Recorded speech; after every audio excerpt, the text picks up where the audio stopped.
പാലക്കാട് മലമ്പുഴയിൽ സർക്കാർ sanitary waste land filling പദ്ധതി ആരംഭിക്കാൻ ഒരുങ്ങുന്നത് ജൈവ വൈവിധ്യ മണ്ഡലത്തിലെ അതീവ പരിസ്ഥിതി പ്രാധാന്യമുള്ള പ്രദേശത്ത്.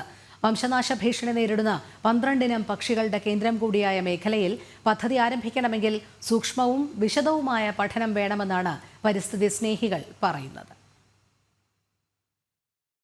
നീലഗിരി ജൈവ വൈവിധ്യ മണ്ഡലത്തിലെ അതീവ പരിസ്ഥിതി പ്രാധാന്യമുള്ള പ്രദേശമാണ് വാളയാർ കാടുകൾ.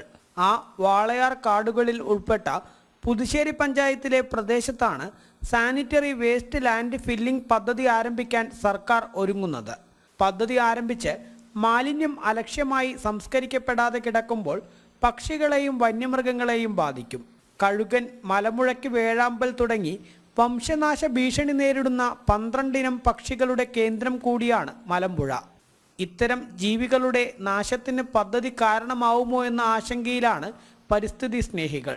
കേരളത്തിൽ നിന്റെ വിവിധ സ്ഥലങ്ങളിൽ നിന്ന് എത്തിച്ച് സംസ്കരിക്കാനുള്ള ഒരു പദ്ധതിയാണ്. ഈ പദ്ധതിക്ക് വേണ്ടിയിട്ടുള്ള ലാൻഡ് 33 ഏക്കർ ലാൻഡാണ് ഏറ്റെടുക്കുന്നത്. സ്വാഭാവികമായും ഈ മാലിന്യം അലക്ഷ്യമായി സംസ്കരിക്കപ്പെടാതെ കിടക്കുമ്പോൾ ഇത് പക്ഷികളുടെയും അതുപോലെ തന്നെ വന്യമൃഗങ്ങളെയും ഏത് തരത്തിൽ ബാധിക്കുമെന്നത് ചർച്ച ചെയ്യപ്പെടേണ്ട ഒരു വിഷയമാണ്. നിർഭാഗ്യവശാൽ അത്തരത്തിലുള്ള ഒരു പഠനങ്ങളോ ഒന്നും തന്നെ വനം വകുപ്പ് തയ്യാറാക്കിയിട്ടില്ല. ഇവിടെ വംശനാശ ഭീഷണി നേരിടുന്ന 12 ഇനത്തിൽപ്പെട്ട പക്ഷികളുടെ കേന്ദ്രം കൂടിയാണ് മലമ്പുഴ. അത് കഴുകൻ, അതുപോലെ മലമുഴക്കി, വേഴാമ്പൽ ഉൾപ്പെടെയുള്ള വംശനാശ ഭീഷണി നേരിടുന്ന പക്ഷികളാണ് ഇപ്പോൾ നിലവിൽ മലമ്പുഴ ഡാമിനോട് ചേർന്ന ഈ വനമേഖലയിലുള്ളത്. അവയുടെ നാശത്തിന് ഈ പദ്ധതി നിമിത്തമാകുമോ എന്ന ആശങ്ക ശക്തമാണ്.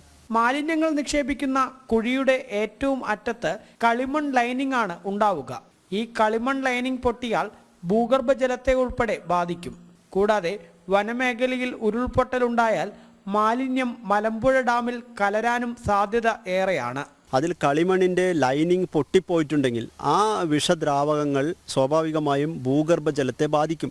അതുപോലെ കനത്ത മഴ, ഇപ്പോൾ മലമ്പുഴയെ സംബന്ധിച്ച് പറയുകയാണെങ്കിൽ ഉണ്ടാവുന്ന പ്രദേശമാണ്. കഴിഞ്ഞ മാസം വരെ പെയ്ത മഴയിൽ ഉരുൾപൊട്ടലുണ്ടായിട്ടുണ്ട്. അപ്പോൾ അത്തരത്തിൽ ഉരുൾപൊട്ടൽ, മണ്ണിടിച്ചൽ പോലുള്ള ഉണ്ടാകുമ്പോൾ ഈ മാലിന്യം ഒന്നായി കുത്തൊഴുകി അത് ഡാമിലേക്ക് കലരുന്ന സാഹചര്യം ഉണ്ടായിട്ടുണ്ടെങ്കിൽ അത് ലക്ഷക്കണക്കിന് ആളുകളുടെ ആരോഗ്യത്തെയാണ് ബാധിക്കുന്നത്. സൂക്ഷ്മവും വിശദവുമായ പഠനം നടത്തിയ ശേഷം മാത്രമേ പദ്ധതി ആരംഭിക്കാവൂ എന്നാണ് പരിസ്ഥിതി പ്രവർത്തകരുടെ ആവശ്യം.